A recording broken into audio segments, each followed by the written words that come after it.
Hello, everybody. Call for help. Call for help.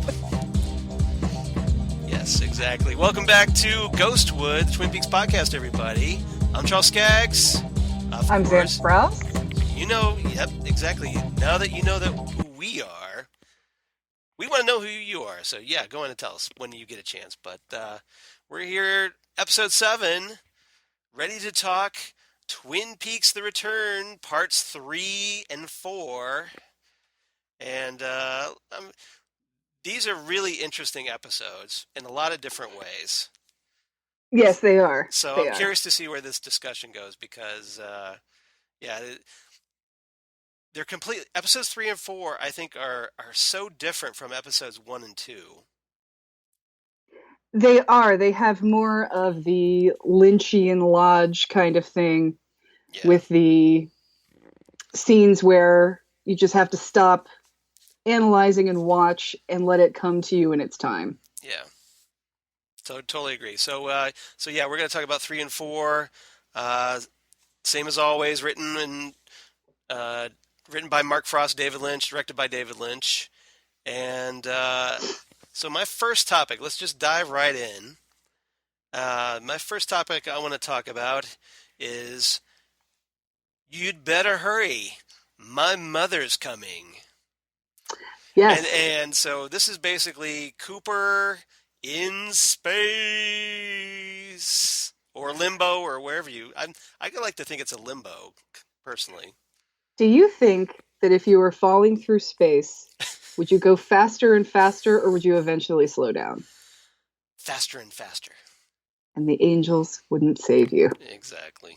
That's what this reminded me of, was the falling through space and is someone going to save you or not? That's a quote that would be a great reset for that sequence. Yeah. Especially since, who does Cooper find? Exactly, yeah. So, Cooper sees a certain someone by the name of Major Garland Briggs. He sees Major Garland Briggs' face float through space. Yeah, it's just his head, just kind of floating sideways and a little bit stretched out. It's kind of elongated, and it reminds me of that guy from Power Rangers. Oh yeah, I know the one you're talking about. I forget what his name was, but he's the guy he's the guy being played by Bryan Cranston in the new version.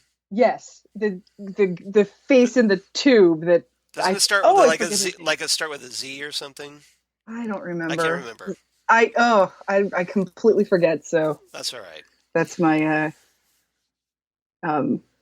let's just give a shout out. Let's hope Jason David Frank is safe. Yeah. By the way, so I don't know if anybody heard, but somebody tried to kill him. No, I didn't. I didn't hear that. Yeah. Somebody brought. Who would want to kill Jason David Frank? Well, it was a convention that had a no weapons policy, but the guy read it and said that he figured it only applied to the people there, and it didn't apply to him because he is the Punisher. Oh dear. So, yeah. People. Okay. Anyway, moving on. But yeah, I thought he looked like that. Really, his elongated face reminded me of the old Power Rangers show. I'm surprised that hasn't hit the wires yet. Oh, it was over the weekend. I think it was last weekend that this happened. Okay, maybe it's just because there's so much other craziness going on in the world. Probably. That this craziness seems pretty normal by comparison. Right. So, all right. So, but yeah, Cooper, I want to kind of break up. There's a lot of Cooper in this episode.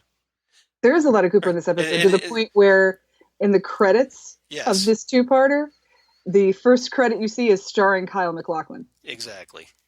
So he's very heavily featured. Yeah. So I kind of wanted to break up the Cooper segments into the Cooper in space, and then like when he becomes Dougie and stuff. Okay. Or back on Earth as he returns. Right. So here we kind of pick up with Cooper. He's still free falling from episode 2. He lands on this world with a purple landscape overlooking an ocean, and it looks very dark and foreboding and remote. Right. I don't know where he is. I've never seen this before. Yeah, yeah. It's the way like I said, the way I took it was that it was some form of limbo between the Black Lodge and Earth as we know it. Some a waiting room for the waiting room. Exactly. Or like like some kind of transitional realm. Right, or whatever he has to pass through to get back to where he needs to go. Right. And it's interesting that he is falling through space because do you remember when Major Briggs? Hmm. Sorry, I sounded like Chris Farley there for a second. Do you remember in Twin Peaks? That was awesome. In a van down by the By river. the river. When Major Briggs is working on that top secret project with the radio satellites. Yes. And in the middle of the code, it just says Cooper. So Major Briggs is in space with Cooper. So what does that mean? Excellent question. Excellent question. And we have to know that time travel might also be in play. If you remember Major Briggs in that nice old pilot's uniform. Yes. Almost like a World War I pilot's uniform. Yeah, that's right. That was after he disappeared. He returned in that uniform. We don't know what he was up to. Be nice if we ever got an explanation, but I don't expect it. Maybe in 25 years we'll get another book. Yeah, exactly. When it comes back again. Yes. Yeah. So and everybody's much older. So Cooper encounters this really freaky woman with eyes that are either like fused over or melted over. Everything. She doesn't have any orifices. Well, she has her mouth and her ears, I think. She does, but barely. She barely has. Yeah. She barely. It's not like she's really talking or nostrils, anything. Like that, so yeah, but yeah, and she's making these weird like grunts and screeches. It's almost like she's afraid of where she is, and she's trying to help him get out of the realm that she's in. Right. Like she knows she's stuck there, and yeah, it's almost like there's this pounding that happens on like a door outside. Yes, we never actually get to see what's causing that pounding, but it's very persistent, and it's this whole scene just feels like total nightmare fuel. It does, and there's numbers on the door that aren't 430, right? But it's like they go back between 3 and 15, which is of course Cooper's room. Yeah. Number at the Great Northern. Yes. Yeah, they were very similar to that. They weren't exactly 315. It was like a 3 and a 15. Right, they weren't ever together. They just alternated. Yes. And then I think it was like the later on well, I guess I'm kind of jumping ahead, but there was like when we meet the other woman, the what they call the American girl in the credits. But raised on promises. Yeah, exactly. Her watch. That's a nice reference. So yeah, her watch said something like 8:53.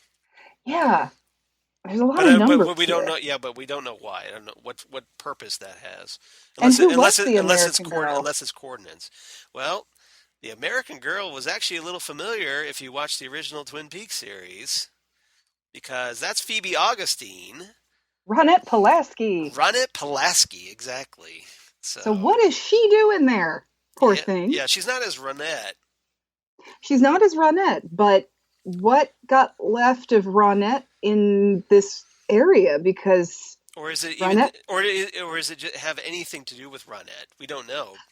I don't know. That's the thing. It could just be a secondary role.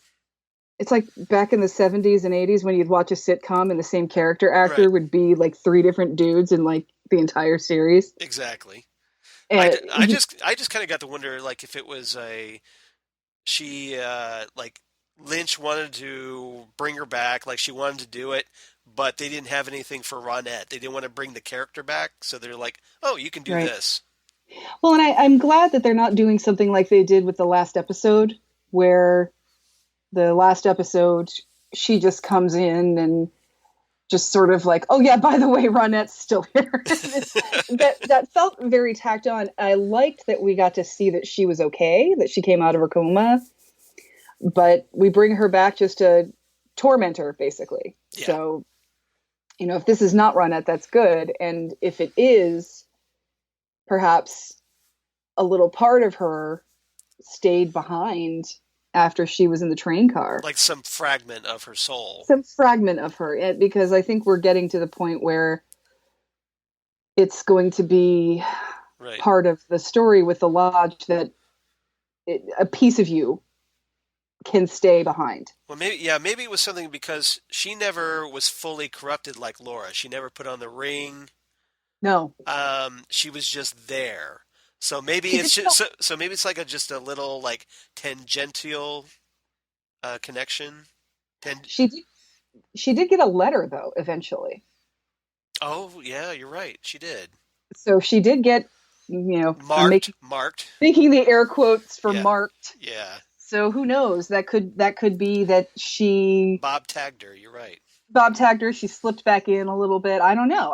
And like you said, is she the American girl or is she something Ronette? Right. So yeah, just doppelganger Ronette.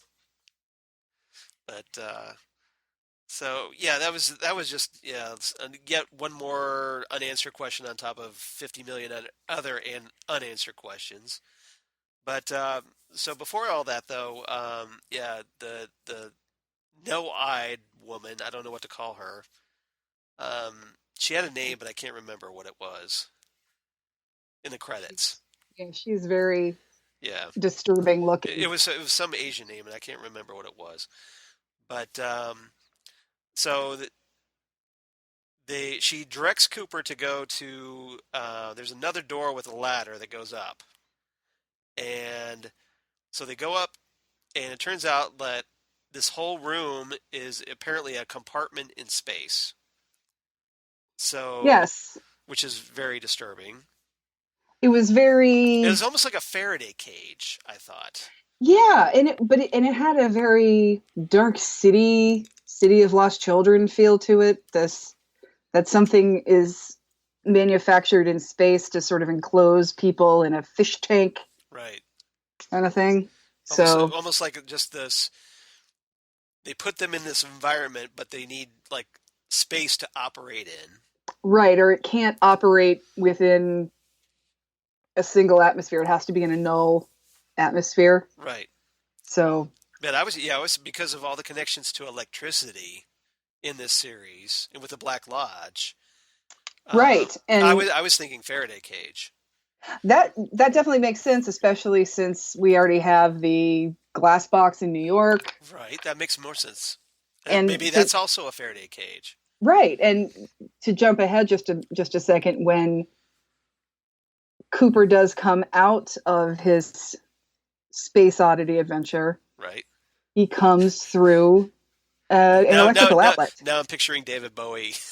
You said space oddity. That's all I had to think about. Are you watching American Gods? Yes, I am. All right. Yeah, Gillian Anderson as David Bowie. Holy crap, was that awesome? The best Bowie ever. That was so awesome. But yeah, he comes through the electrical socket. He comes through the electrical outlet. So yeah, that was electricity. Yeah, exactly. So obviously electricity is in play again. And yeah, he basically gets hoovered through this outlet. As some sort of black smoke. He transports as black smoke. Right. But his shoes don't go along with him. That cracks me up. That was so funny. Like, all of a sudden the shoes drop and they just pop right and then the American girl's just kind of looking like, oh, okay, I guess the shoes are going to stay here. There was a creature feature back in the 60s, I think, and I think it might have been a Mexican movie. I don't remember what it was called, but it was this giant monster that it moved really slow. One of those where you're like, how is it catching anybody? Yep. And it would swallow girls, but it would stop at their shoes. It was so funny, and that reminded me exactly of that monster. I cannot remember what that monster was called, but it would swallow up women, but it would just stop right at the shoes, and those shoes would like fall off. So yeah, that cracked me up. Yeah. Like, oh, sorry, can't do imitation leather. Apparently, I don't know. And we got we forgot to mention that when Cooper saw Major Briggs's face, Mm-hmm. he said blue rose. Blue rose. So we're The going blue. back. We're going all the way back to Fire Walk with Me. They don't get much bluer than this. Blue rose. It doesn't get any bluer. Yes. I couldn't resist doing that, setting Yep. that up. So I won't do that through the whole thing. But yeah, I just couldn't resist that one. So we had that, and that kind of leads us to Doppelganger Cooper, who's not having a good day. Gee darn.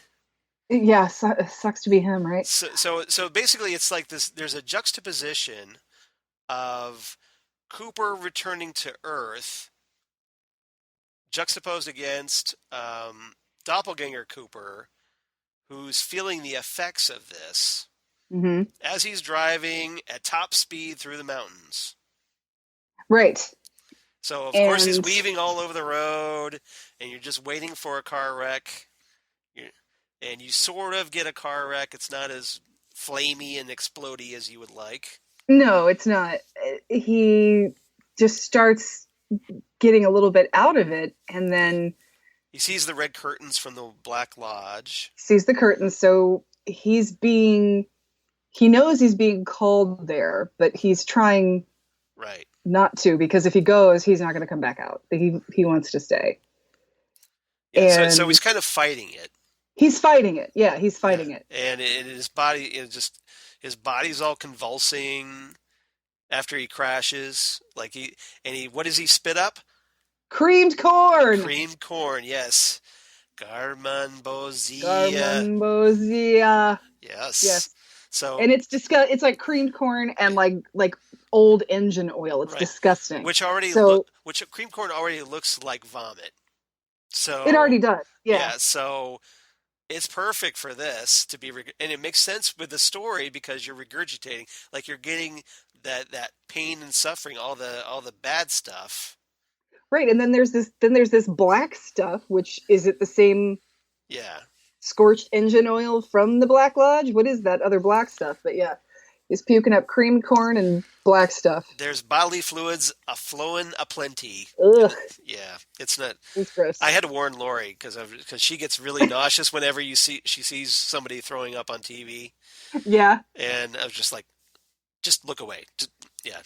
Just look away. Just don't watch this part. Trust me on this. I've already watched this. I'm just warning you now. So yeah. Right. So yeah, and the the doppelganger, yeah, he's sitting there. He ends up crashing along a hillside after he spews up all that Garmonbozia. The cops show up. They find him, and apparently it smells so bad. They can't. They can barely even go to it. They're like, yeah, bring in some gas masks or something. Right. It's so foul. So again, was it that scorched engine oil that they smelled? So something, but can you imagine some horrible, evil entity puking up creamed corn and engine oil? That's got to be foul. Yeah, the nastiest of the nasty. Ugh. Yeah. Gross. Yeah. So who's hungry? Yeah, just saying. But not me. So I guess that's kind of where we're left for a while with Doppelganger Cooper. Although we pick up with him later, so I don't know if we want to get into that later or if we want to talk about it now. We can stick to Doppelganger. Let's stick with Doppelganger Cooper number 1. Okay. Well, yeah. Okay. Well, see, what I was gonna get heading into Dougie. Right. So Dougie. Yeah. So my topic for that was, you mean Jade has to give you 2 rides? Dougie, who is, I am assuming Dougie's a realtor because of his yellow jacket. Right. And the fact that they're in an empty house. Yeah. Well, yeah, if you notice, like that whole thing has like almost like the creamed corn color motif going, Yeah, it does. because it's almost like yeah, it's almost like a greenish yellow jacket. Right. It reminded me of a 20th century. Yeah. Oh yeah, yeah. Oh yeah, that realtor. Yeah, that 20th century Yeah, I know the one you're talking um, about. realty jacket. The Yes, that the yellow blazer. that yeah, those yellow blazers. Yeah. So, and like I said, because the house was empty, Right. Yeah, because it would seem like it was a new housing development, maybe. yeah, it was a new development, an empty house, and he's there with a hooker. Yeah. And And this isn't all in South Dakota, by the way. yeah, we're back in South Dakota. Right. Um, so that's why I was assuming that about Dougie. I could be just It's a good guess. reading into it, but No, that's what I assumed it about. makes sense with the So, connection. Yeah, because so everything, yeah, the everything looks pretty new. Like maybe yeah, he was either one of the first people to move into the development, or he's a realtor, like he's in the model house or something, and trying to. I think he's in the model home. We find out later that he lives someplace different. He lives in a housing development where all the houses look the same except for Right. his, which has Right. a red door. That's Yeah. all we know. So anyway, the Jade the hooker gets up to get in the shower, and Dougie starts. Well, I mean, no, I take this back. This is probably in Vegas because of the casino, right? Oh yeah, yeah, that's right, that's So right. this has to be in Vegas. Yeah, this is in the Vegas Even though area. Doppelganger Cooper's in South Dakota, but Dougie's probably Right, in Vegas. right. Okay. So he starts when she's in the shower. He starts throwing up the Garmin Bozia mixture. Yeah, that's Jade, the prostitute, that apparently he's doing on the side, Yes, yes. and, Dougie's not exactly. in one of the empty houses. Yeah, he's not exactly the greatest guy, but he's not. I don't get the feeling he's as bad as the other Cooper. No. So, but there are a couple of things we notice about Dougie. He's wearing the ring. Yes. What's up with that? Well, here's my theory on that. That while Doppelganger Evil Cooper Yes. is doing his Evil Cooper thing, he's got Dougie Jones walking around wearing the ring, so they're connected in some way, doing this normal suburban thing Right.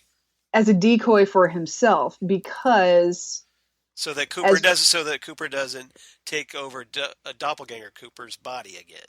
right, so that His real body. his real body. So he's not only a decoy for the real Cooper who's still in the lodge, Right. but he's also a doppelganger for other people as well, because as we see, somebody's trying to kill him. Yes. When he and Jade. She's giving him a ride home in her bright yellow Jeep, and well, not a ride home, but just a ride somewhere. Right. Away. Just away from away from that. Yeah, that house. She's looking to dump off Dougie as fast as possible. As they're driving, there are these hitmen that are trying to just sharpshoot Dougie for some reason. So apparently somebody thinks that Dougie is the other more evil doppelganger Cooper. Right. And I'm just going to say doppelganger Cooper and Dougie from now on. Yeah, you can just say the doppelganger and Dougie. Right. It's probably easier. That's we should have a band. And that's what we should call ourselves. Dougie and the Doppelgangers. Yeah, I love it. So there you go. There's your band name. Everyone. So I'm assuming that he is just a pawn for Doppelganger, because right. I don't see, cheating on your wife with a whore, that's a really crappy thing to do. Right. But it's not a killable offense. And so, I think that people are tracking him because he looks like Doppelganger. Right. And so I think that he's just sort of a pawn that Doppelganger is using to make sure that... To throw off the hitmen.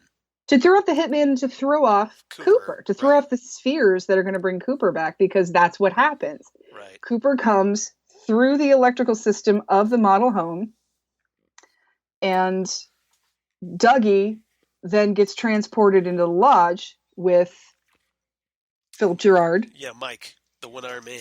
Yes, Philip Gerard / Mike.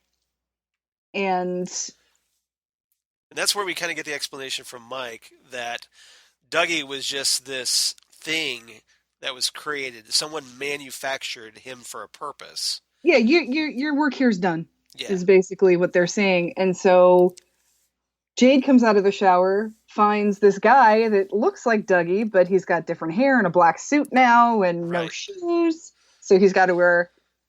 And she has no, like, doesn't make the connection of, like, okay, there's no way he could have done that fast. Right. He was acting so weird before. She's just like, all right, whatever, just get. Maybe she just doesn't really pay attention to him.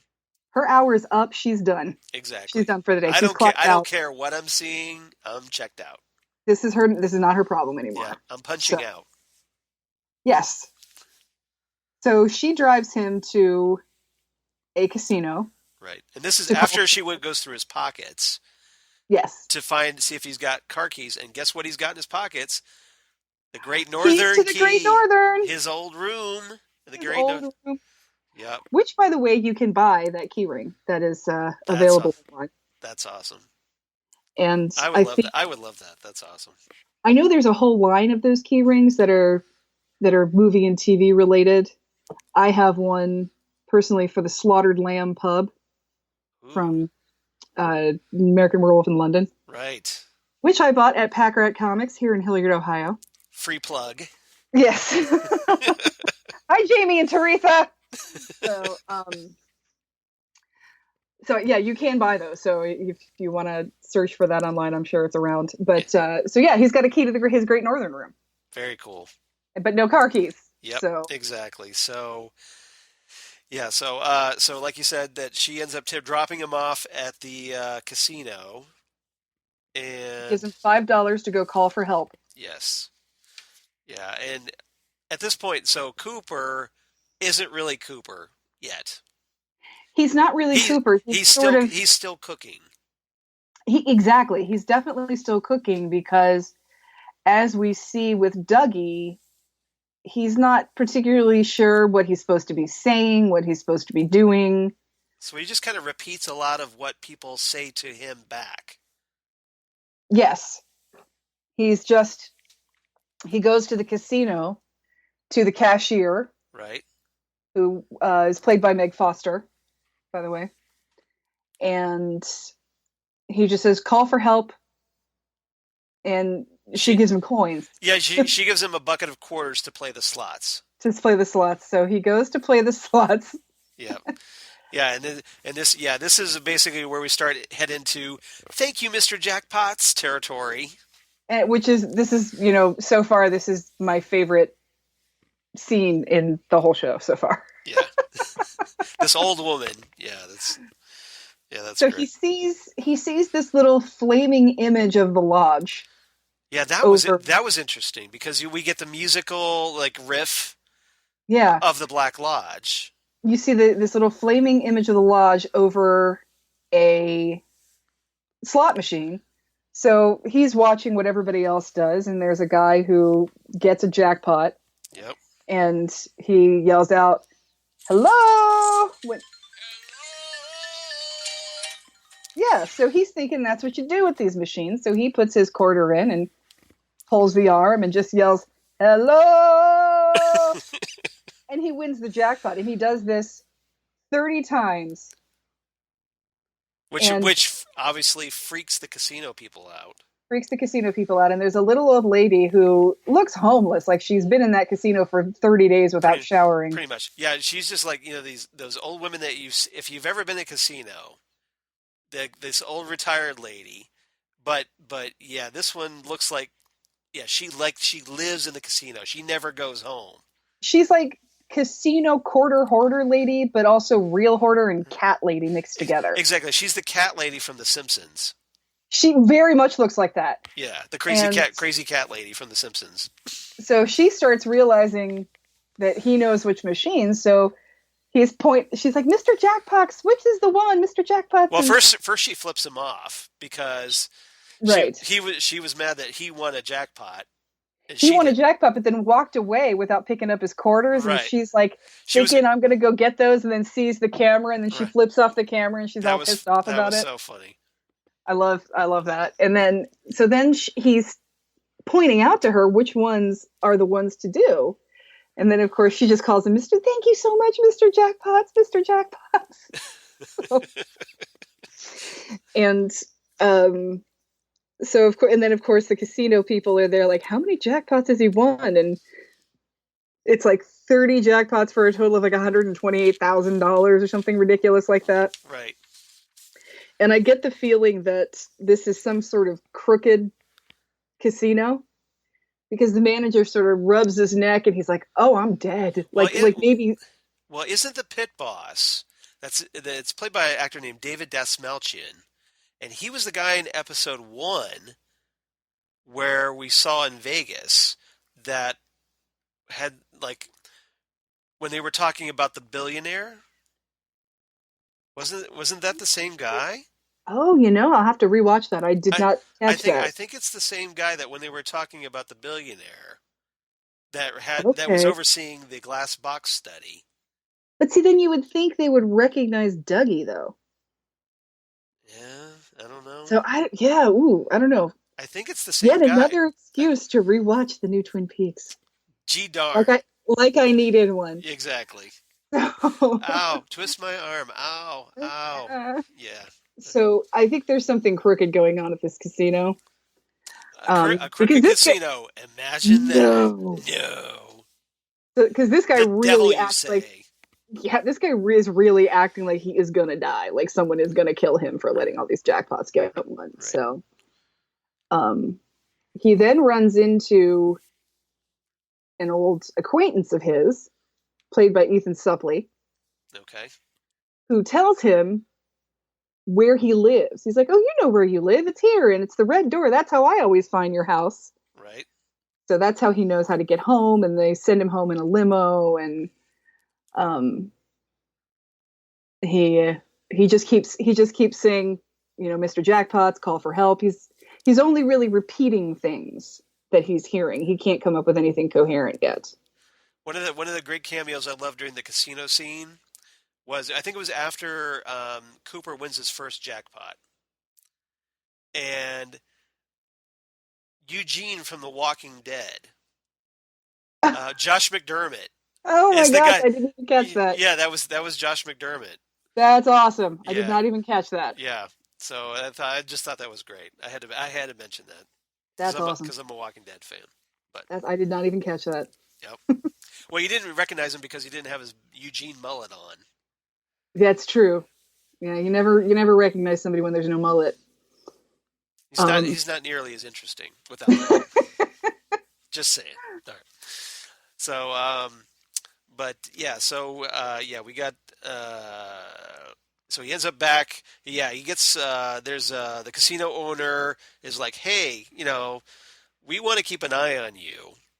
We see we see you. We're keeping tabs on you. So, how about a nice limo ride home? Right. So now they know where he lives. Right. And they're keeping tabs on him. Because obviously they want the limo driver to report back where he lives. Right. I almost expected there to be something in the bag of money. That they seriously give him one of those bags of money. I was surprised. You thought it would be one of those like the bank has where it's a red ink pack that goes off if you. Right. That when you rob a bank, you have the ink pack on it on you, like in Raising Arizona or something. Yes. Exactly. Great reference. Exactly. But so the limo driver drops him off, and that's when Cooper's like, he's still ambling around. He's basically like the old waiter in so I kind of wonder, is like, okay, now we kind of get why the old waiter was the way he was in the original series. Right, because the old waiter and the giant are the same guy. Uh-huh. In that, so maybe you're.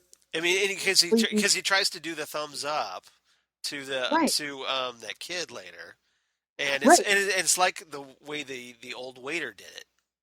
Yeah, so maybe when you're in the lodge, you have this earthbound familiar that is just there enough to keep people from thinking you're gone completely, Right.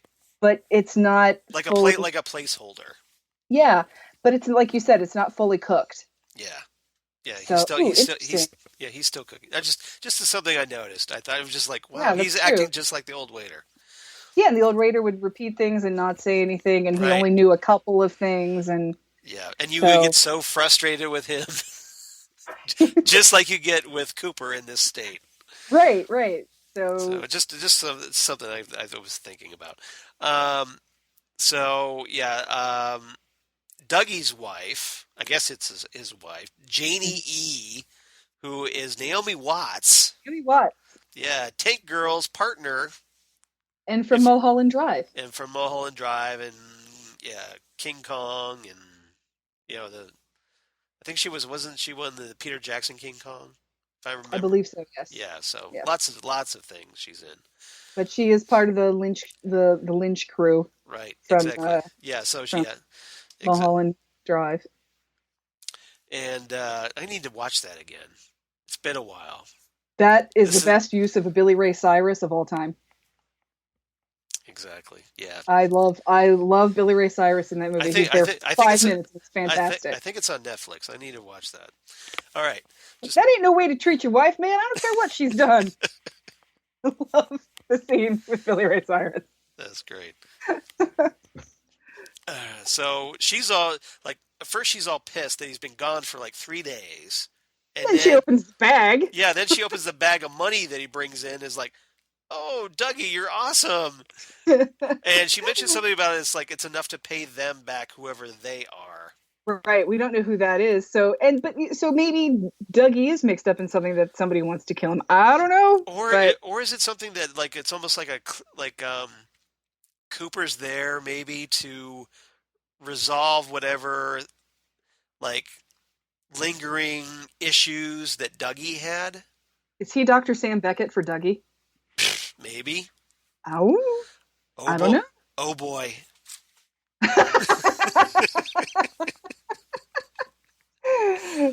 Good one.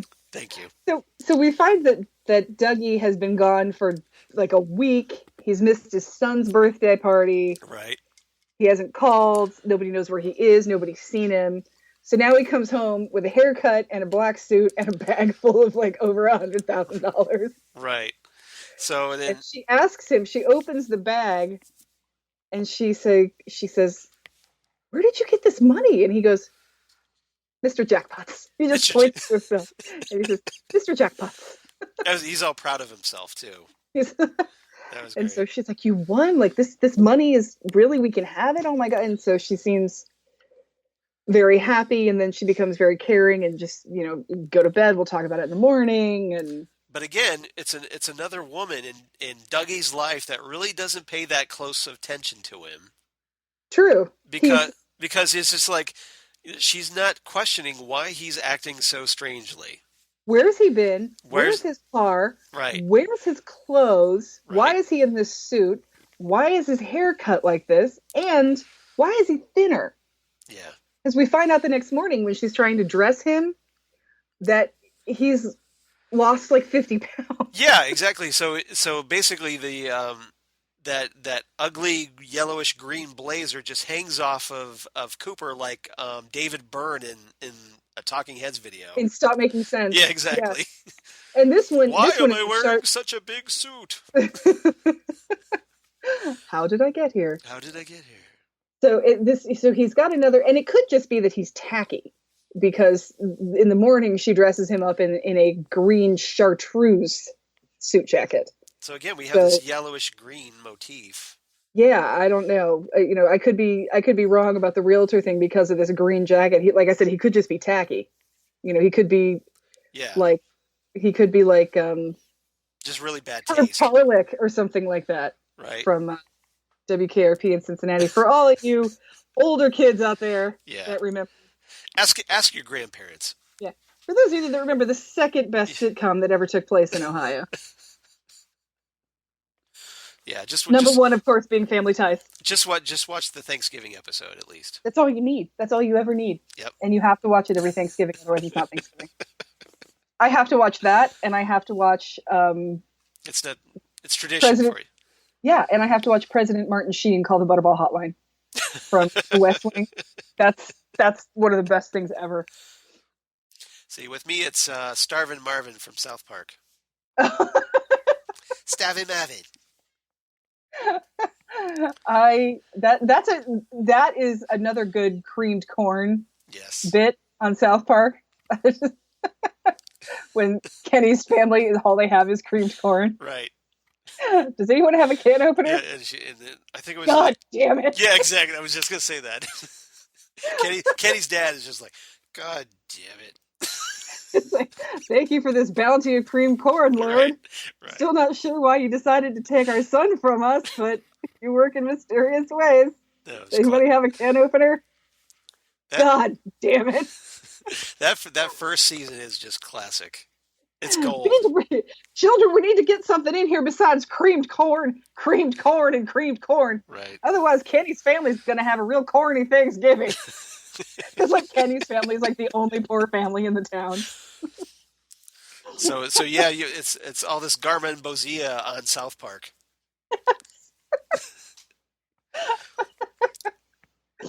So somewhere somebody's going to do some mashup art now. Oh my goodness. Do it. Do it. And send it in to us. Send it in to us. We want to see. It. Yeah, exactly.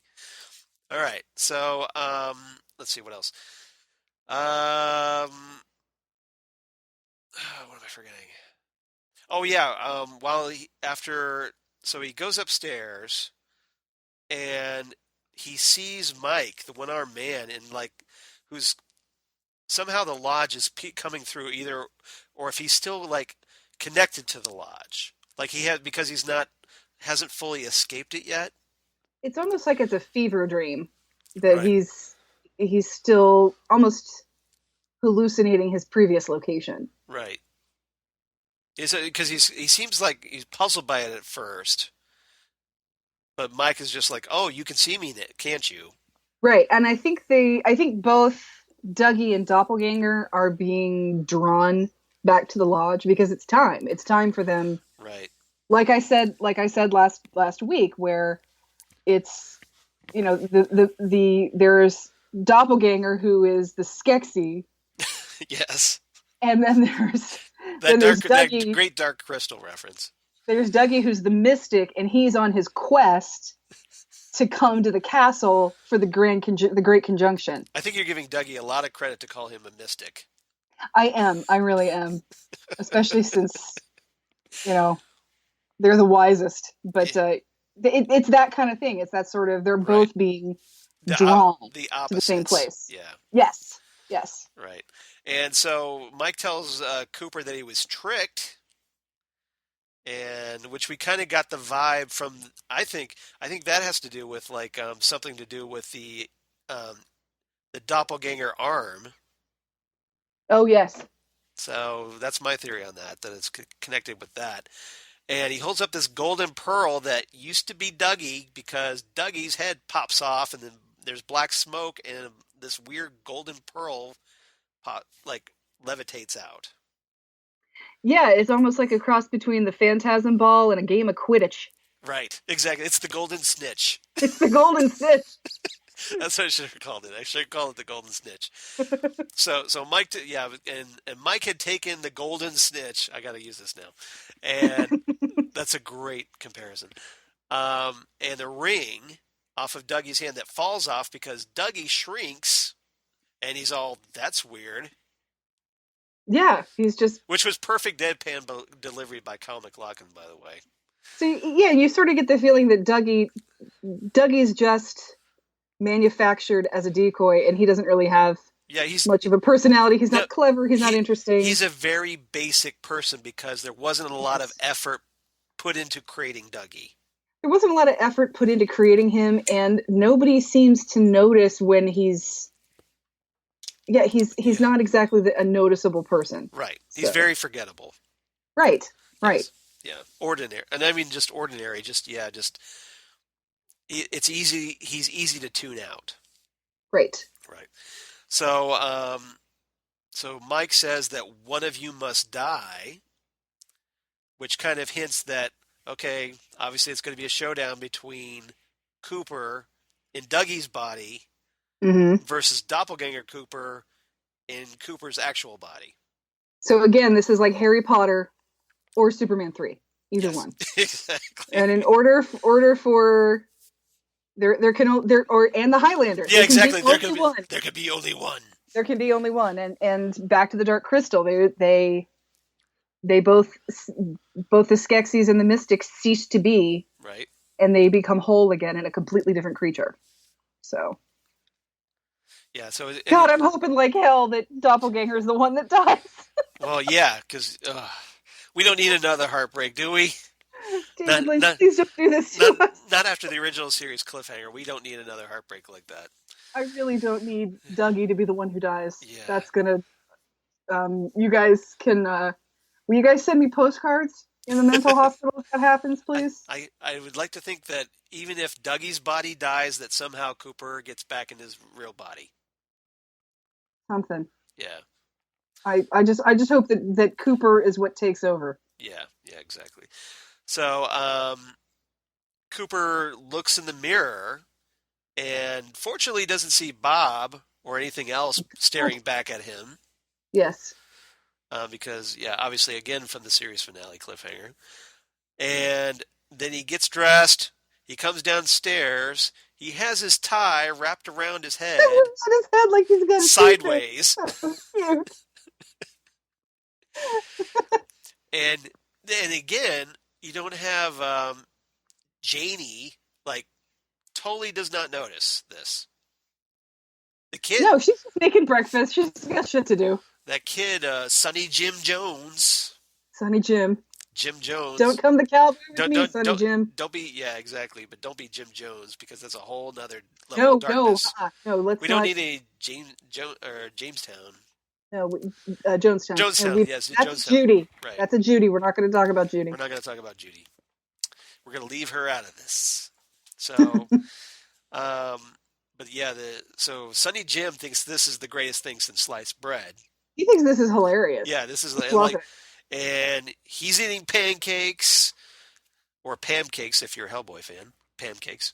Pancakes. And so Cooper tries some pancakes, and he thinks they're great, and he gives the thumbs up again, like the old waiter. Yes. So, And it was Cooper's thing. Cooper yep. did the thumbs up all the time. And at the moment that now, and then he gets he sees coffee, like Janie brings him coffee, And that's sort of. Yeah. It seems like everything he's going through, like all these little bits, like are little tidbits of Cooper's personality, his persona. Right. So it's almost like he's sort of rebuilding it himself. He's coming. He's working on it. And he's working on getting enough to get him to where he needs to be. And I know I was really hoping at this point, when he's got the coffee and he took a drink, that and it's of course too hot for him. Yeah, so. I was hoping for this. Damn good coffee. And hot. Did not get it. We did not get that. No, but he gives this really goofy grin. He likes it. He's excited to have it. He enjoys the coffee. But I was hoping that was going to be the thing that tipped him over the edge and snapped him back to actual Cooper. That's going to be the Requiem for a Dream moment where we close up on his eyeball and then his arteries widen and then he's Cooper again. Yeah, that would have been good. But we have. What do we have? 16 more episodes? No, we have 14 more episodes. Yeah, we have 14 more episodes after this. So, yeah. But I was kind of because I want to kind of see Cooper back to being Cooper now. We've had four episodes. Okay, we've had him being like weird and creepy in the Black Lodge, and now we have him here being addled back on Earth. So I'm ready for real Cooper now. I'm so ready for real Cooper. It's not only has it been 4 episodes, it's been 4 episodes on top of 26 years. Right, exactly. So here's hoping. Come on. Yeah, get there. So, is there anything? I think that's all about it for Cooper's story. For Dougie? For Dougie's story, yeah. Cooper Dougie or Dougie Cooper's story. Yes. Okay. All right. So, let's see. Where should we? let's see. Let's see. Probably should start talking about the FBI at this point. You asked for miracles, Charles. I give you the FBI. Yes, yes. Great Die Hard reference, so kudos to you for that. That's all I do is reference things. That's how My my brain works. So my all-time favorite Christmas movie. that is my all-time favorite Christmas movie. That's actually one of my Christmas traditions is to watch Die Hard. Christmas Eve, Die Hard. Yep. Yep. So, like, so what I want to talk about with them is, I guess this would be the whole thing with the FBI. Albert, I hate to admit this, but I don't understand the situation at all. At all. So, And yeah. So we it's kind of like the end of episode 3. We pick up, we get reintroduced to Albert and Gordon Cole. Gordon Cole and Albert. Albert has calmed down a little bit. Something is up with Albert. I want to get into that. So Albert, Yeah. something is going on with Albert, and I'm He's trying to figure it. Yeah, he's very subdued, Right. and he is still sarcastic, Right. but not to the angry, volatile level that he was. Well, he has a couple of moments like that. He has a couple of Like the moments, moment, like when there's the scene where Albert and Gordon are in the back seat of the this car with Tamara Preston in the front seat, yes, who is here from the book. Exactly. So yeah, we get introduced to Tamara Preston from the book, or as Gordon likes to call Tammy. Tammy. Yeah. And so it was the scene where like Gordon is talking about, was it like he's having trouble hearing something, and Albert just shouts it back at him of what, like, I don't know if he was talking about the oh like he's talking about his faces of stone or something like that, and right, with Mount Rushmore or something, and he says something about something about not hurrying or what have you. This is North Dakota. Yeah, Cossacks are in Russia. Yeah, that's what it was. Yes, thank you. I knew I could count on your brain for that. That just cracked me up because I love Gordon Cole's misunderstandings because of the hearing aids. Yeah. But he's not. In the original series, Albert's sarcastic nature almost was confrontational. Right. Like he was trying to start something with you by giving you a hard time. Older. He's older, and he is a student of Gandhi and King. Right. So maybe he's learned mellow. to be mellow. Right. Yeah, I don't know. That could very well be, but I like that he's still bitingly sarcastic. So Tamara Preston, Tammy, is like we open with a scene with them. They're talking about some guy who's killed his wife, and they got a bunch of clues on the table. Right. And then when it's just them in the room, Tammy tells them about the glass box in New York and starts talking about showing them photos of what Blenderman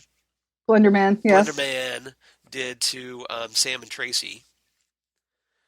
And so they're trying to figure out, they talk about, that there was a mysterious figure there. And Gordon says something that it was just great. He's like, what the hell?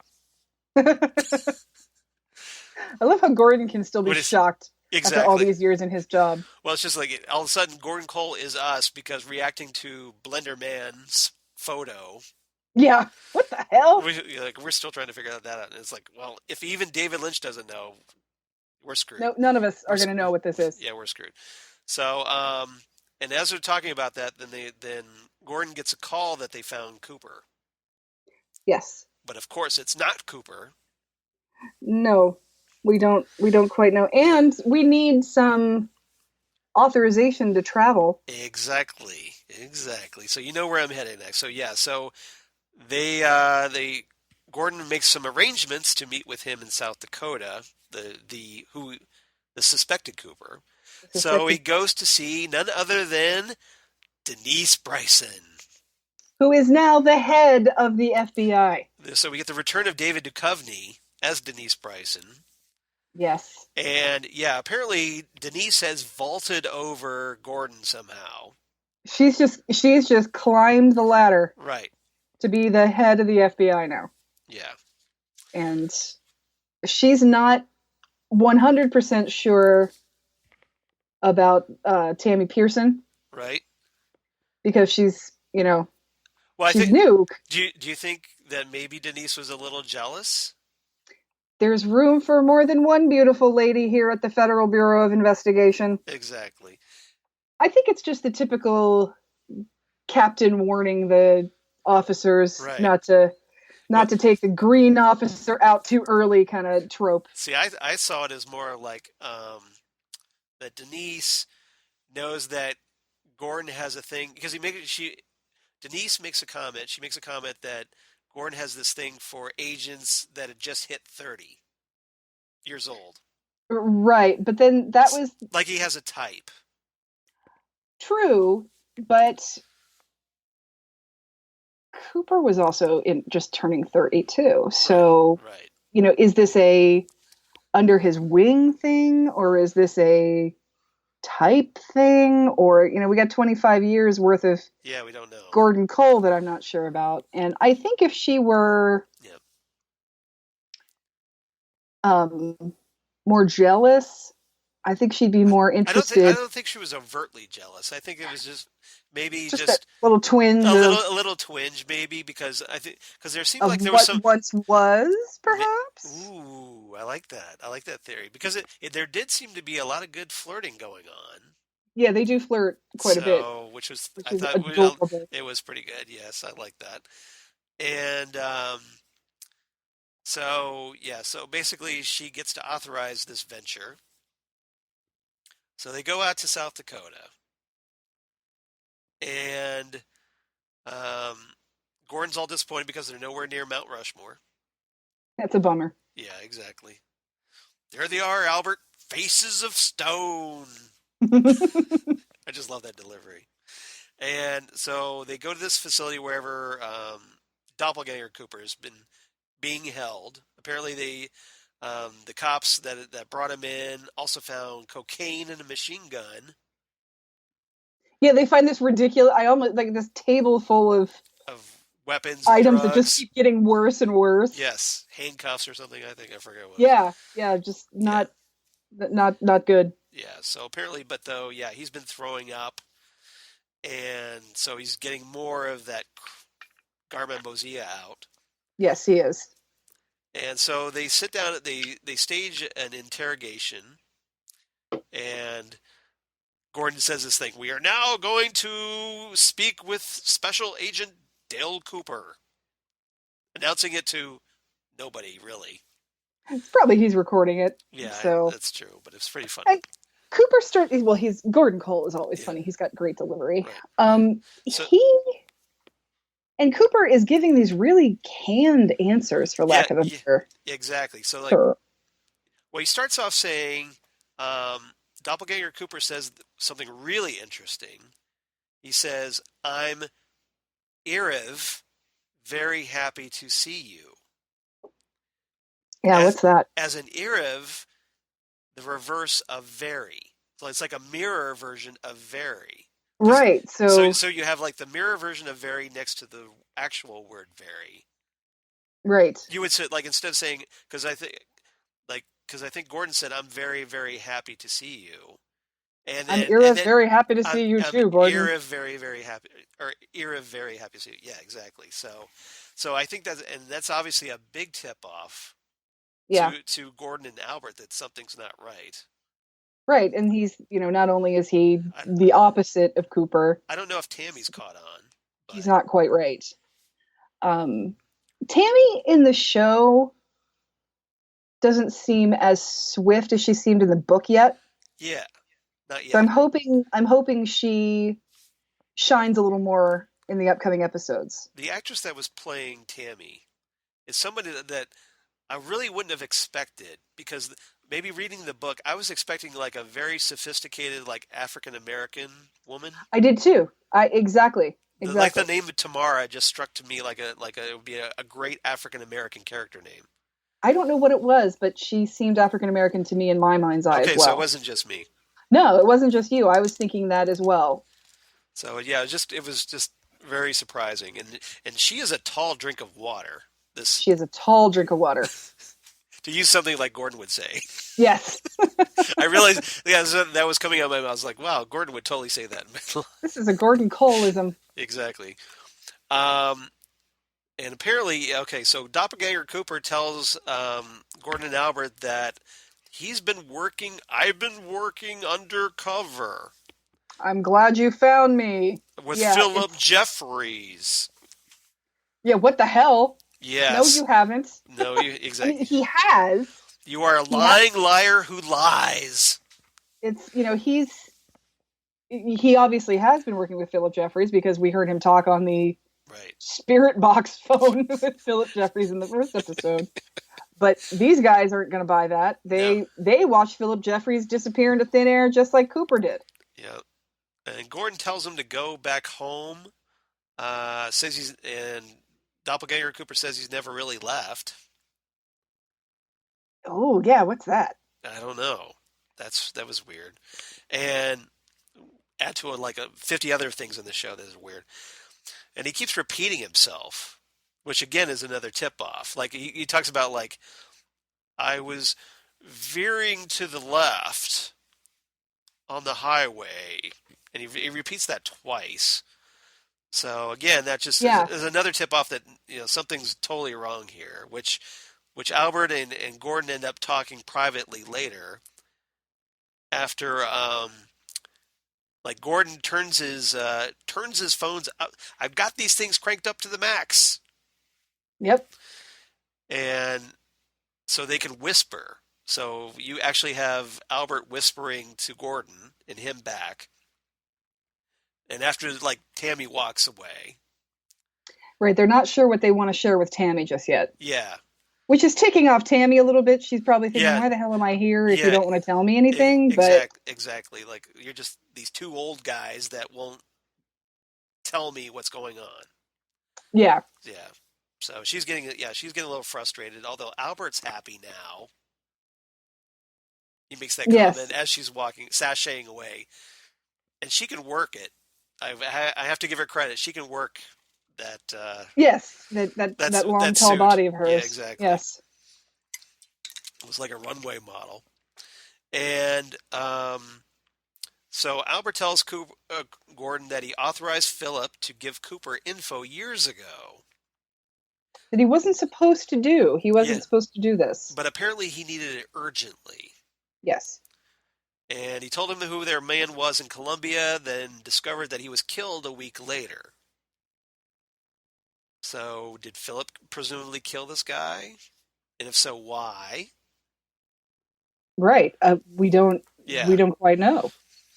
And there was a moment where Albert and Gordon stare at each other. And Gordon has this really odd look on his face, I don't know if they were almost if they were speaking telepathically to each other, or Albert was exerting some kind of influence over Gordon. I think it was just they were sort of looking at each other and realizing that they both know exactly what's going on. Well, it just seems that like Gordon ends up being put on pause for a moment. Yeah, he does kind of. So I don't know what was, and Albert has this really odd look, like he's staring intently at Gordon. Right. So I'm not sure what's up with Albert. I'm not sure either. And the interaction between the FBI, it's got to be suspicious. Has always been, yeah, kind of goofy. Right. And so I don't know if they're both just, And remember, Albert was there when David Bowie, Philip Jeffries yes. showed up. And, I don't know if this is some sort of mind meld or if it's Yeah, something's going on there. a David Lynch version of a Yeah. Dragnet moment where they just look at each other and nod a couple of times. Or a really horrible thought, what if Albert isn't really Albert? I don't even want to think about that. I need to sleep tonight. Don't say things like that. I'm sorry. Cooper and Albert, what are you trying to do to me? To quote another sort of David Duchovny show, trust no one, the truth is out there. Trust me. So, yeah, Gordon admits that he doesn't understand the situation, and then Albert repeats the whole blue rose thing, of course, and doesn't get any bluer, and then advises that they meet a certain person who can take a look at Cooper, and Albert knows where she drinks. Still know where she lives, know where she drinks. Exactly. So, And this drove you nuts. This is killing me from the inside out. Who is he talking about? Oh my gosh. Oh, I have a friend. My friend Troy. Yeah. Wants it to be Diane. I would hope so. That would be fantastic. But yeah, he wants it to be Diane, and he thinks it'd be awesome if it was Laura Dern. And if that happens, I'm going to lose my mind. She's in the show. I know that. Right. So what the hell? Laura Dern as Diane would be fantastic. Mm-hmm. Isn't that a great theory? That's a great, because again, it's Blue Velvet. Their connection, because with Kyle MacLachlan and Laura Dern being in that movie together. And Blue Velvet was sort of the blueprint for Twin Peaks. Exactly. The prototype Twin Peaks. Yeah, the prototype for Twin Peaks. Yeah. And one other thing about this last scene with Albert and Gordon, it was shot with a blue filter. With a blue filter that's everything's blue. Exactly. So just like the other one was that yellowish green, this is like this heavy blue filter. Right. Which obviously for the blue rose. Yeah. So I just thought that was interesting. A interesting visual choice.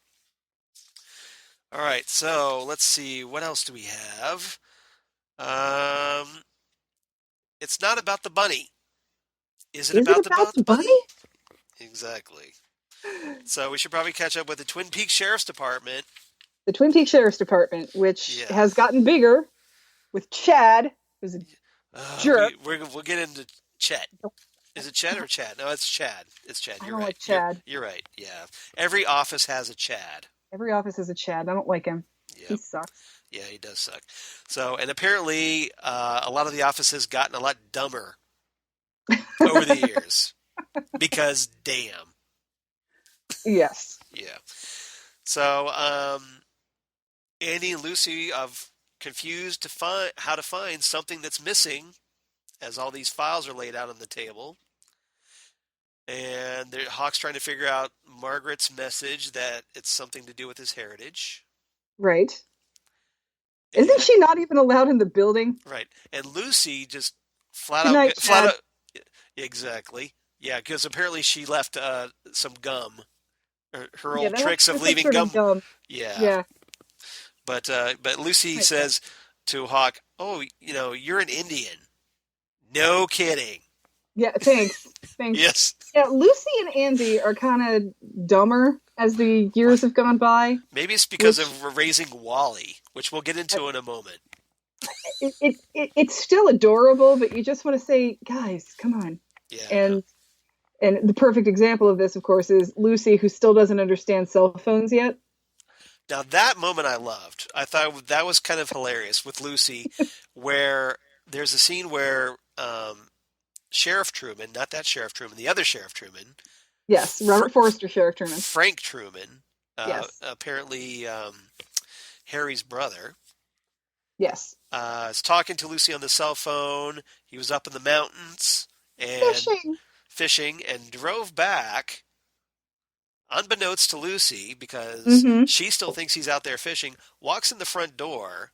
Just with his phone up, like to try and... Yeah, exactly. Try and give her a warning. And she's not looking. She's like, I'll have to call you back, Okay, Sheriff. There's right somebody here at now. the door. Yeah, and Yeah. guess what? And it's him. So she turns around and screams and flies back into her chair, falling backwards in a And total passes pratfall. out. It was hilarious. Andy comes in and he sees Sheriff Are you okay, Punky? and he sees Sheriff Truman and he says, "You were talking on a cellular phone." He said, "I'm sorry, Andy. I was in the parking lot. I lost signal. I couldn't stand in the parking lot all night." It's I like they knew this was going to happen. I hate cellular phones. You're so good at your job in every other way except That this that one was a great. thing. That was a hilarious line. This is going to happen every time. Oh my god. And that's kind of flips. That kind of flips back on Andy crying, and when Harry said, "Is this going to This happen is going every to happen time?" every time, Andy. Yeah. So Yeah, that's true. I just And she that doesn't know you just why made me she you can't. just made me think about that the way you Yeah, did. I didn't think about that either until just a second. And she doesn't quite know why this is so hard for her to grasp either. She just knows that it's really difficult for her to understand. Right. You're So in the mountains fishing. yeah, exactly. So they end up going to the main conference room where all the evidence from the Laura Palmer case in Cooper is Including a small box of chocolate bunnies. a small box of chocolate bunnies. So yeah, that That was so missing. right. And So Lucy screams out and she says, "I know what's missing. yep. At the I ate one of the bunnies." Yeah, there's Because this big confession of Lucy. you ate the evidence, Lucy? I only ate one and I only did it once. And apparently she read somewhere that chocolate, which I love, Yes. helps get rid of gas. I've never Maybe heard this. I've never heard this. I've never heard this either, but maybe from indigenous peoples talk. Do your people use chocolate to get rid of gas? And Hawk's No. just like looking at her and knowing no. Yeah, And so then they're trying to figure out whether or not it's actually about the bunny or right. not.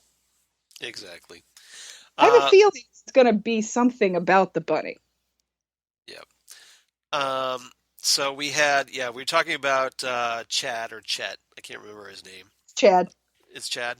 Yeah. Yeah. So Chad keeps making snarky comments about the log lady. One of those that I actually liked, I thought was pretty funny, where he says, like, he walks out and he goes, I'm going to have a word with my pine cone. I did like that. Friend. I like that line. Yeah. But yeah, Chad is a total douche. Yep. And Yeah. but we also get introduced to another officer, Bobby Officer Briggs. Bob Briggs Officer is a Bobby. cop now. Yeah. Talk about juxtaposed. So Mr. Anti-Establishment joins the establishment. High school cocaine dealer / murderer Yep. is now a cop. No And irony there. no irony there at all. And he seems to be a fairly competent Yeah. cop. He's not the douche that Chad is now. No, you would think he would be the Chad of the office, but he's not. He takes his job seriously. So far, it seems like he does. Yeah. And he's part of his, or maybe not. I mean, part of his job is to monitor the paths from Canada to see if drugs are coming through. Right. And drugs are coming through. Some new Chinese drug came through, and Right.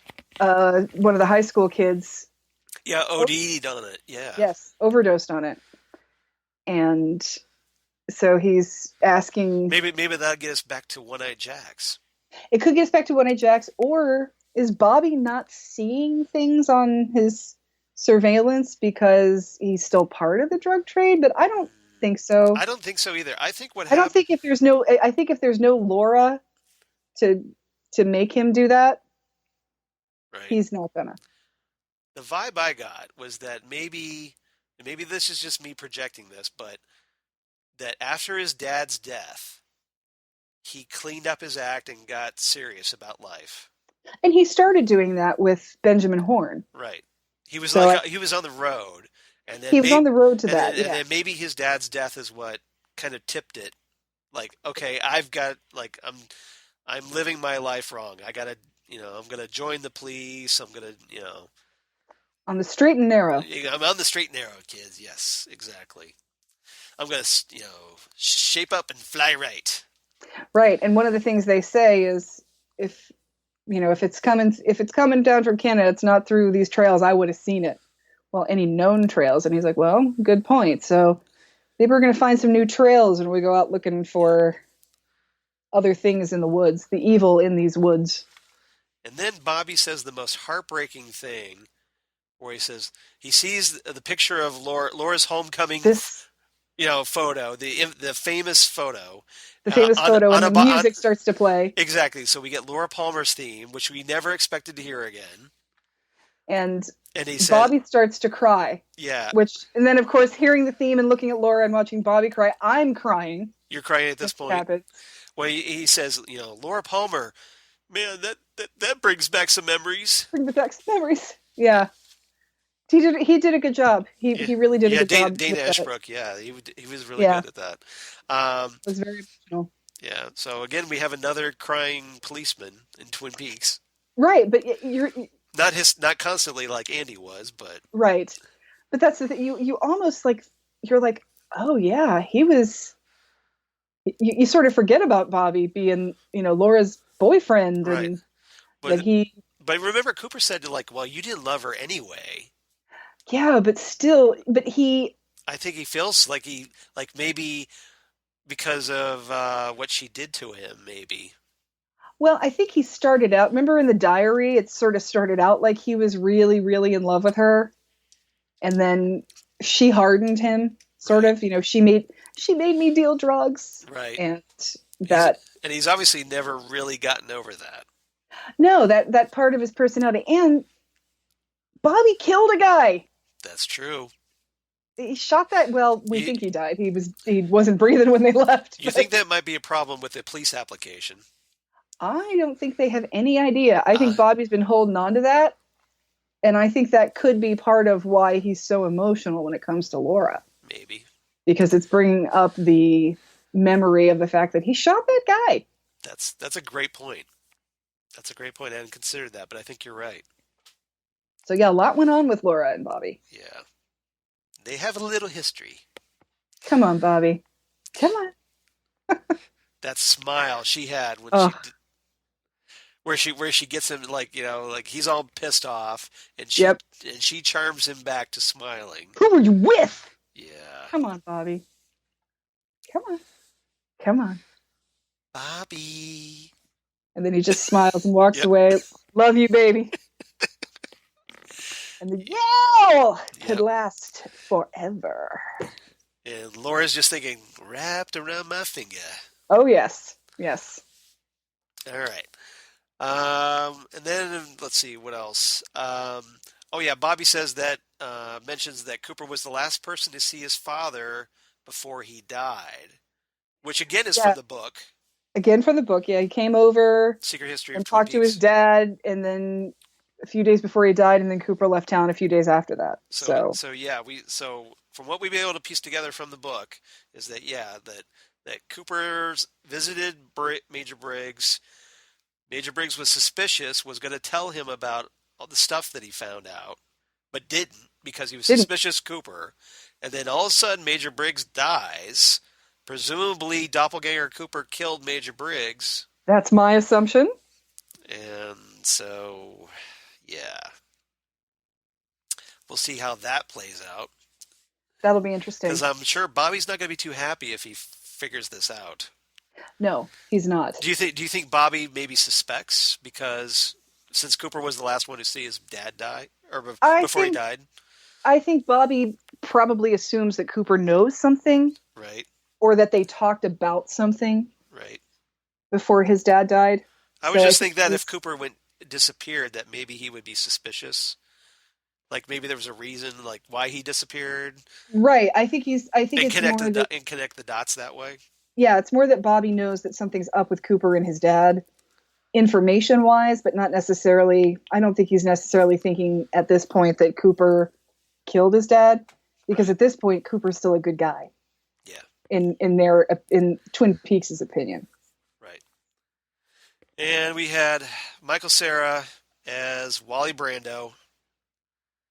I hated this scene. The less said about this, the better. There were some people that thought this was hilarious, Right.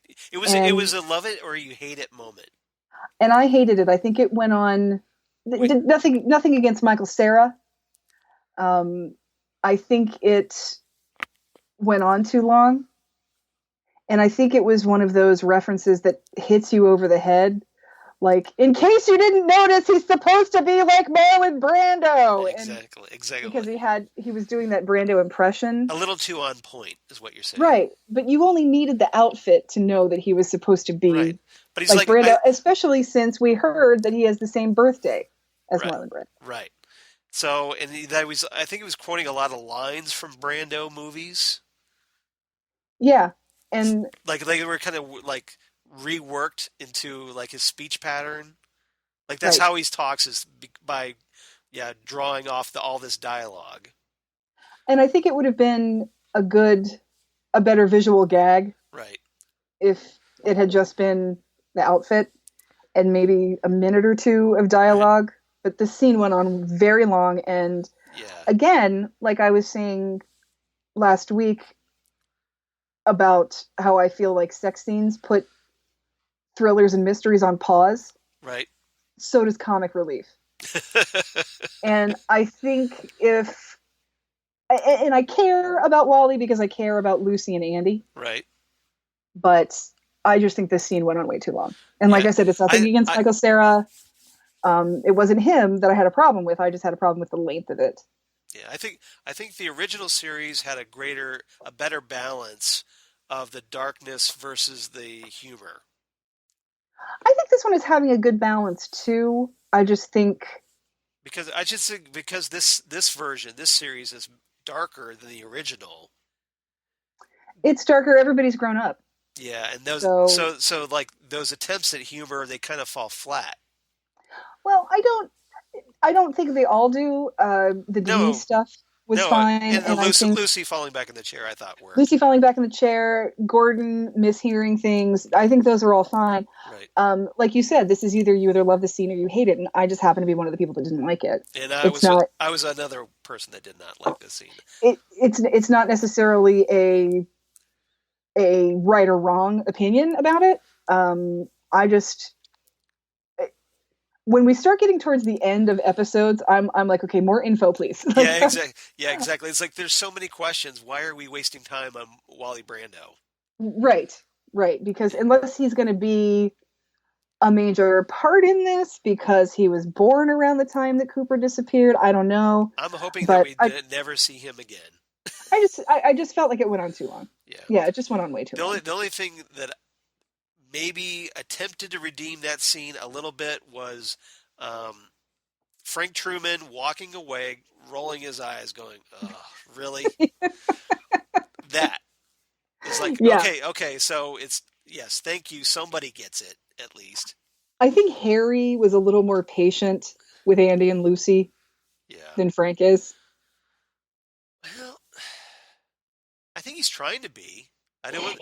He is trying to be, but because he's not being a jerk about Lucy and the cell phone. No, he's not a jerk. I just think Harry was a little more patient with them. Yeah. But then again, Harry hasn't spent necessarily as much time with them. True. How long has Frank been around? Did he come on the force after Cooper left? I don't know. So who knows? Yeah. But we'll find out. Maybe we'll find out. We'll see. But so that happened. So I'm not sure what else. I think is there anything else about 3 and 4 that you want to talk about? Golden shovels come in. Oh yes, yeah. So in the really slow subplot, those shovels that Dr. Jacoby got in episode 1, they were delivered. Now here in, I think it was episode 3, he's spray painting them gold. He's spray painting them gold and he has this really sort of complicated Rube Goldberg apparatus. Yeah, well, it's almost like they're hanging up like slabs of meat in a butcher shop. yeah, and he has a mechanism to move them along, so he Right, he right. does he can just stay seated Yeah, and spray paint them, and they move along back and like forth an for him assembly to. line. Right, right. So he's he's painting Yeah. these shovels Why? We don't know. gold. That's the Maybe for thing. some kind of opening of something like a ceremonial opening. Because those are the kind of shovels like when something's about to be like built, like a hospital or whatever, and you get all the rich bigwigs in town, and they like take photo. It's a big photo op of them like digging the first bits of dirt out right before something is built. Right, right. So is it are they for groundbreaking or for what it is?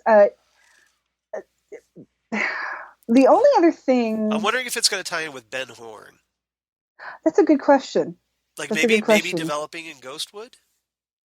Well, Did he finally? I maybe maybe he's living out there. Dr. Jacoby's living out there in that little trailer shack, Yeah, waiting to build his dream house, or because that was I sort of got the feeling that Dr. Jacoby is living on what should have been Ghostwood, right.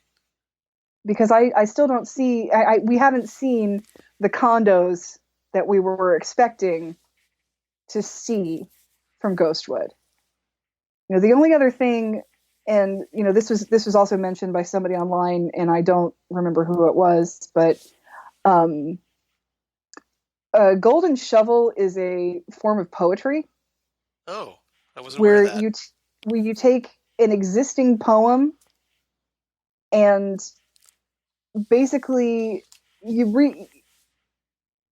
you sort of pluck specific words from it and then keep them in the same order to create another poem. Huh. So Interesting. I don't know. I think that was my friend Troy that mentioned that as well. So it wasn't anything I'd ever heard of before. So is it maybe that we're picking things and creating something new from something existing? Well, that would be a good metaphor for the series, Yeah, yeah. I don't the know. new series. Yeah, I don't Okay, know. okay, yeah, yeah. We're not sure exactly where this is going, but hopefully we get something. Or it could just be Dr. Jacoby is still freaking weird, man. Yeah, I'm Could kind of just be leaning that toward the simple. latter personally, but It could just simply be that. if Yeah. he's been living in Ghostwood, we know the evil in these woods. What has happened to him living out there? Right, What exactly. how have the woods affected Him. his mind? Yeah, Yeah, exactly. yeah. So So we'll find out. Hopefully. great. All right. So anything else? Did we go over pretty much everything? Oh, We didn't talk about that. 119. Yes, yeah, the 119. 119. So yeah, they're back in the housing development with that Dougie is in. Yes. Now I'm guessing these people are in another house, empty house. That And are they they're there to watch Dougie for the hitmen, maybe. yeah, is she connected to the hitman Yeah, because somehow? this really skeevy, almost like crack addict woman. Yeah. I think Uh, that's exactly what she is. yeah, so she's got like bottle of Jack with her or something, and she's just yelling 119, which of course is another mirror version of 911. 911. And unfortunately, she's got a little kid in the Right? house with her, Yeah, so it's probably yeah. a bad scene all around. And she's And mixing pills with her whiskey and yeah, it was bad. It reminded me of. Did you read Stephen King's Doctor Sleep? no, I haven't. Um, in Doctor Sleep, it's about Danny Torrance all grown up, Right. and I knew it he's was a Shining sequel. yeah, he's a drunk, just Right. like his dad. Yeah. And his lowest moment, what got him to try and stop drinking, was he had a one night stand with a woman in a disgusting apartment that had booze and drugs all Right. over the place. and he spent the night. He kind of woke up and he wasn't sure where he was, and he goes to the bathroom to get sick. And when he's coming out, this little toddler comes out in a diaper that hasn't been changed in about a day. Right. And he That's goes that snapped him out of it. and he goes for the drugs. And the little kid goes, Kenny, and he's trying to go for the drugs. Mm-hmm. And Danny's like, oh dear God. So he picks up the kid and puts the kid in bed and puts the drugs up on something high and then just leaves. And he always felt guilty about not calling CPS or taking the kid with him or something like that. But that's what that scene reminded me of, was Dr. Sleep, how here's this drug addict and this little kid in there that has to just watch his mother deteriorate. So that's interesting. That was depressing. I'm gonna have to check that out. I loved that book. People have a lot of mixed feelings on it, but I liked Danny Torrance. So you thought it was a worthy sequel? I did. It was. Don't expect a sequel to The Shining. Expect to find out what happened to Danny when he got older. Got it. It's not a direct sequel, but no. But it's a sequel for Danny's life. Right. It's like you catch up with what Danny's been up to. Catching up with Danny. Yep. Okay. Got it. All right. Good recommendation. All right. All right. Anything else? Not that I can think of. Let me see here. Because, I could probably... we could talk about the music. We didn't talk about the music. Yes. Apparently a new thing is every episode is going to end in the Roadhouse. Right. With a new band. And... Which is going to make it so you get to preview what's going to be on the soundtrack. Get to preview what's going to be on the soundtrack. And I did post some links to the bands that have been on there so far. Right. All of whom have been, I think they've been great. I think the Chromatic song from the end of the episode 2 was my favorite so far. That one was great. It had that Shadow, because that had that ethereal. And it just seemed like a perfect way to cap the premiere. Right. And it just had that ethereal Twin Peaksy feel to it. Like a Julie Cruz, and who I am expecting to be the bar band in episode 18. Ooh, you think Julie Cruz will be in the finale? I think she's going to be the final band that we see. That would be kind of awesome. That would be so amazing. I want to see Julie Cruz again, so hopefully. Yeah, I would love to see that happen. But so every week we're getting a new band for the Roadhouse, which again, none of it is music that I would have expected to be at the Roadhouse. Right. Well, it seems like the Roadhouse has become like the hipster place where like young hipsters with their like Gen X parents. Right, like how hipsters are sort of taking over what I refer to as grandpa bars, right, and turning them into hipster joints. Like a good example here in Columbus is a place called Bob's Bar. Yeah, the cultural hub of the Midwest, which has been around forever. I don't remember it ever not being here, and it's now the hip place to go. But it used to be a grandpa bar. So I think that might be what the Roadhouse is becoming. But also think about it. That's a Short North bar, right? No, it's at Graceland. Oh, okay. All right. Yeah, it's at that part of Graceland that's south of Graceland over by the Goodyear. Okay. It faces the TJs. Okay, got it. Now everybody else listening to this would be like, what are they talking about? But hey, Columbus peeps, cultural hub of the Midwest. Yeah. So trust us on this. So if you ever visit scenic Columbus, you'll know where to go, to the hip bar right in town. Sign. Exactly. So, but if you come out for like Wizard World Columbus or Origins or whatever, you'll know where to go. Exactly. These are still not. This is still a one stoplight town. Yes. There's probably not a whole heck of a lot of nightlife going on in Twin Peaks, and the Roadhouse is big. And so part 3 ends with the Cactus Blossoms singing Mississippi, which I really liked. I really liked them. They have a an Everly Brothers feel to them. That's exactly what I was thinking. They said, I mean, this song in particular, Mississippi, sounds exactly like an Brothers classic. Like a lost Everly Brothers song. Pretty Yeah. much, yeah.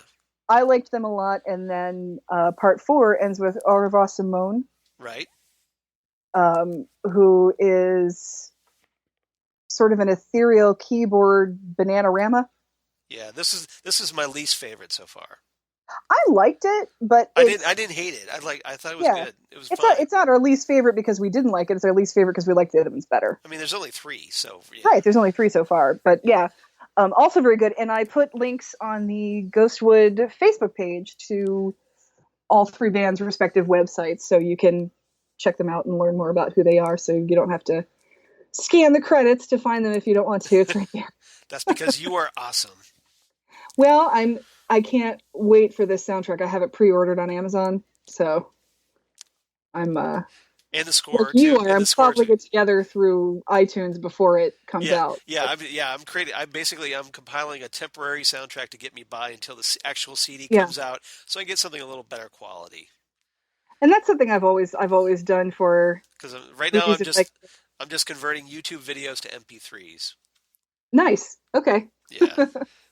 Yeah. When I was in high school and college, one of my goals was to finally find all of the music that was in Ferris Bueller's Day Off. I have the soundtrack for that. You have a bootleg soundtrack for that. No. They came out with an official one. Who did, like Soundtrack Magazine or no, I want to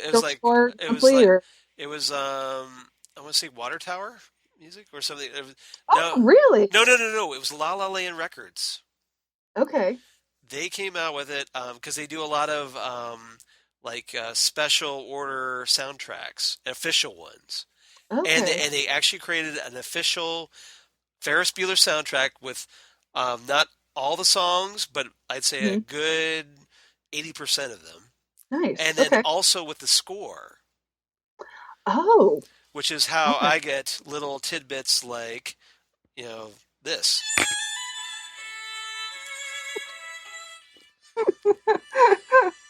I weep for the future. I weep for the future. Yes. I love that line. Yeah, the Ferris Bueller soundtrack was non-existent for like 20 years.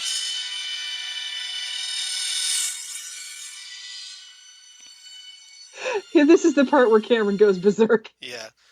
Or one of my other favorites.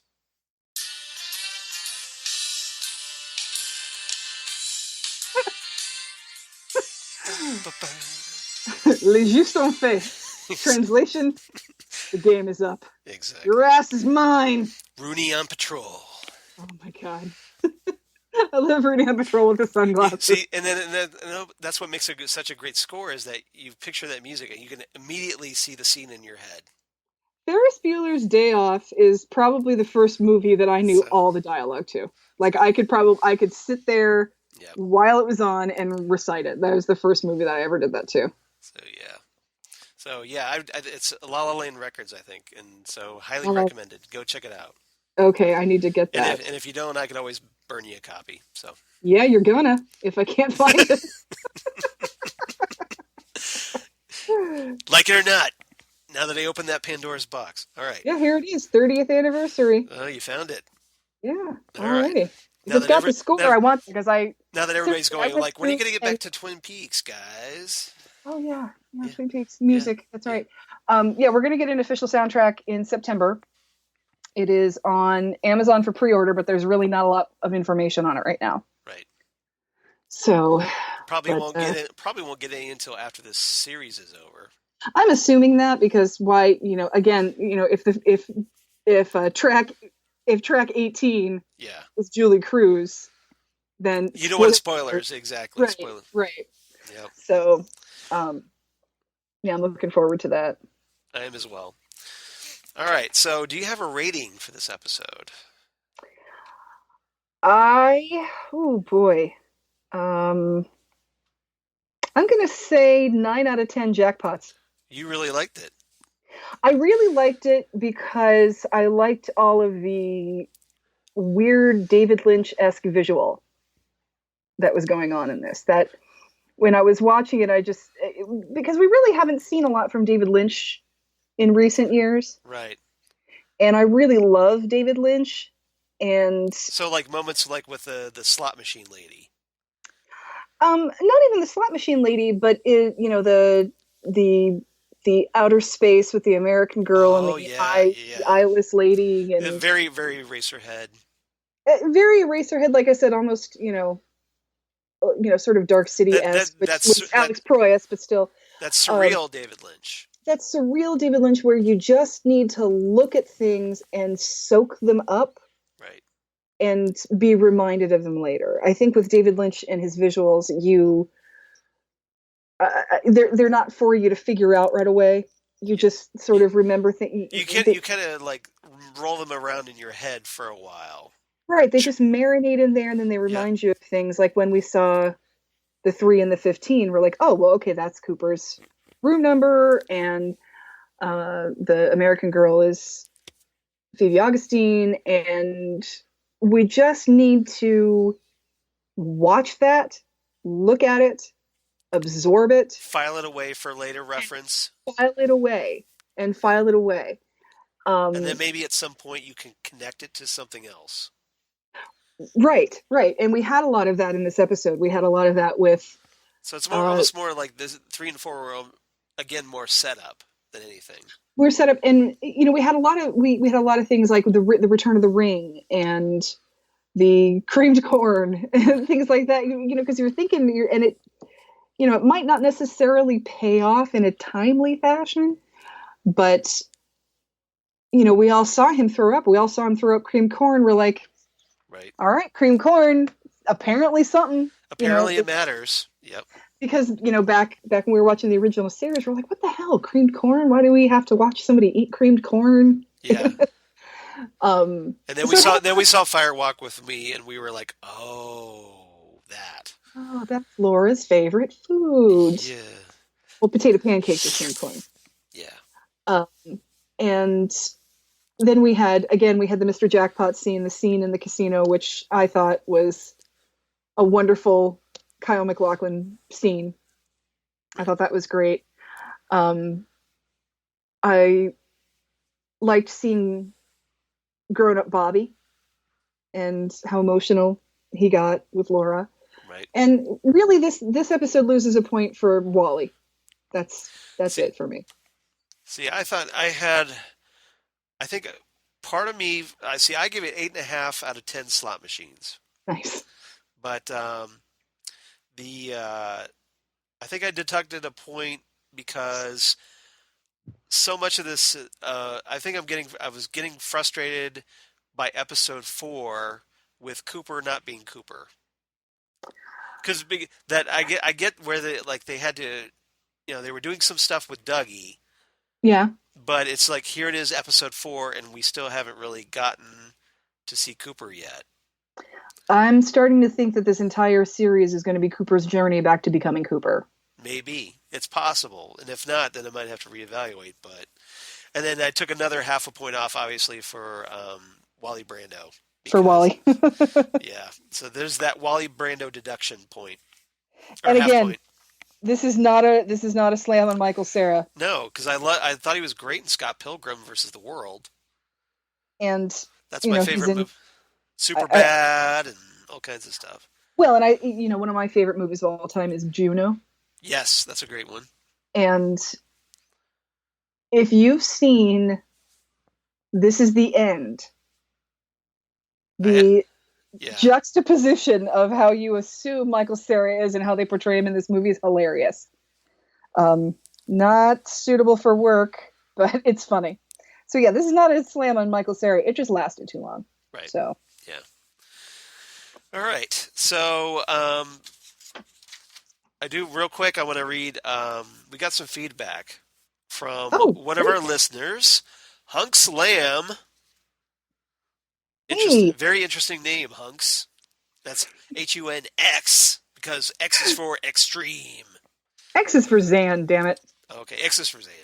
All right, I'll give you that one.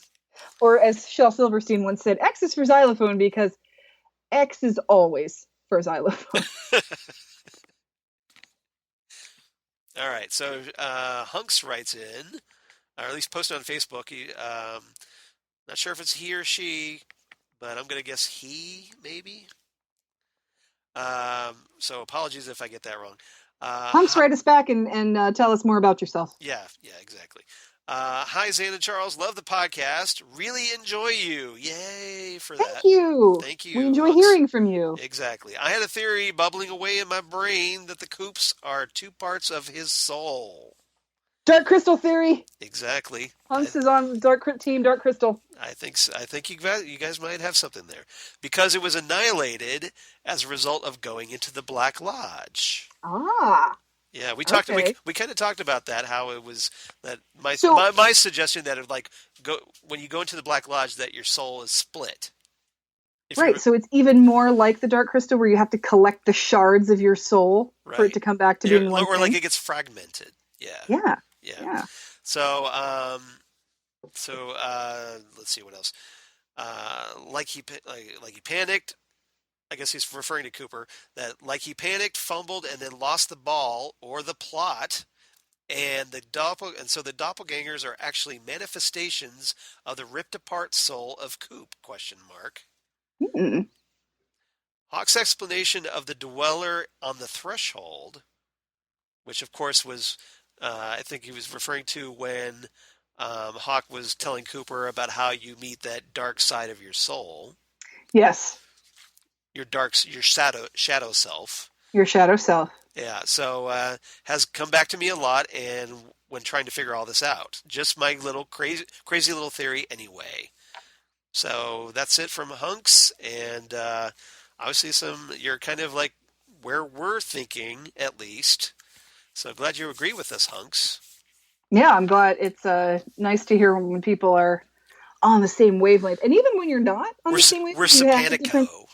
If you have a different theory, please write and let us know. Yeah, tell us if you want to tell us we're wrong. Tell us we're wrong, or give us a different direction to. If we're missing something, rabbit hole to go down. Yes, Twin Peaks. There are rabbit holes everywhere. Everywhere. It's not about the bunny, Charles. It's not about the bunny. Is it about the bunny? Is it about the bunny? It's not about the bunny.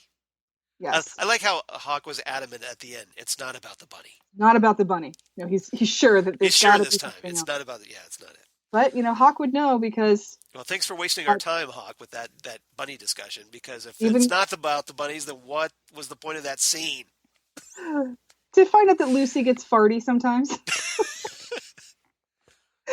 Lucy, they have this thing called antacids. Or, they also have this thing called the store. Yeah. Where you can just buy chocolate. Or maybe a glass of milk. A glass of chocolate milk. Something. Chocolate milk, yeah, something. But yeah, even Cooper himself says that if he's ever lost, he hopes Hawk is the man to find him. Hopefully, she doesn't freak out and jump back in her chair when Andy brings her a Pepsid. Something, yeah. Something. After he's been on the phone. Yeah, exactly. All right, but thanks, Hunks, for writing in, and hopefully other people write in as well, because you can reach us at Ghostwood, the Twin Peaks podcast on Facebook. See what I did there? A little segue. I see what you did there. Yep. Or you can reach us at the Twitter machine at Ghostwoodcast, or you can email us, that old school emailing thing that your parents used to do, at ghostwoodpodcast@gmail.com. Back when we were in college, that's all we could do. Exactly. All we had was email, and we liked it. All we had was email, and we had to go down to the college computer lab to access it, and we liked it that way. We printed it off on our dot matrix printers. We had to take our Discman down with our headset to listen to music if we wanted to take a long time on the internet. Exactly. We had to dial up. All right. Now, Zan, where can they reach you?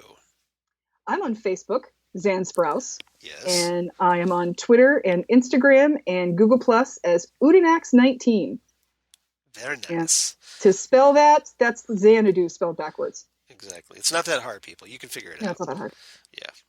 Or, what about you, Charles? Especially if you're from the Black Lodge, because you tend to mirror things. You tend to mirror things and speak backwards. Are you from the Black Lodge? Because, Zudinax. Now I'm suspicious. Well, I feel like I know her. Sometimes your arms bend back? Sometimes my arms are back. Nice. Very nice.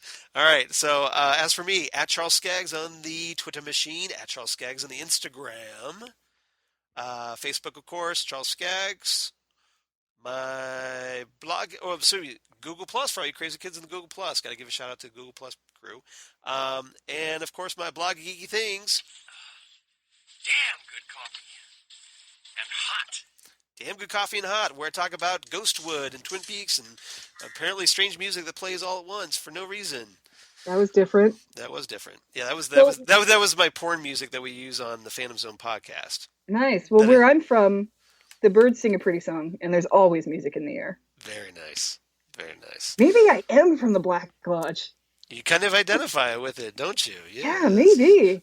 I love the furniture, so. Yeah, it's very Art Deco. Yeah, I love it. Yeah, with that zigzag floor. All right. So yeah, next week, obviously we're going to talk about The Return Part 5. We only have one episode. Damn it. It's only 1 hour, so maybe we can get through this podcast in just under an hour as opposed to 2. Yeah, well. Because damn, we like to talk way too much.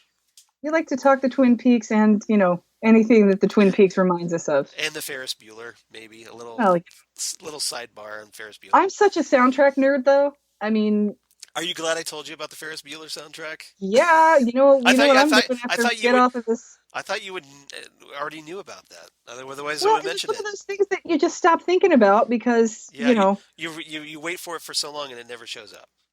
And it never shows up. But I should know that sometimes that happens. We got a new Twin Peaks, we got a new MST3K, and we're going to get a new Dark Crystal. I should know that sometimes you wait long enough and things you love will return to you. It is happening again. Yep. So, all right. So, yeah, please come back next week for episode 8 as we talk The Return Part 5. And we'll see you next time right here on Ghostwood Twin Peaks Podcast. Bye everybody.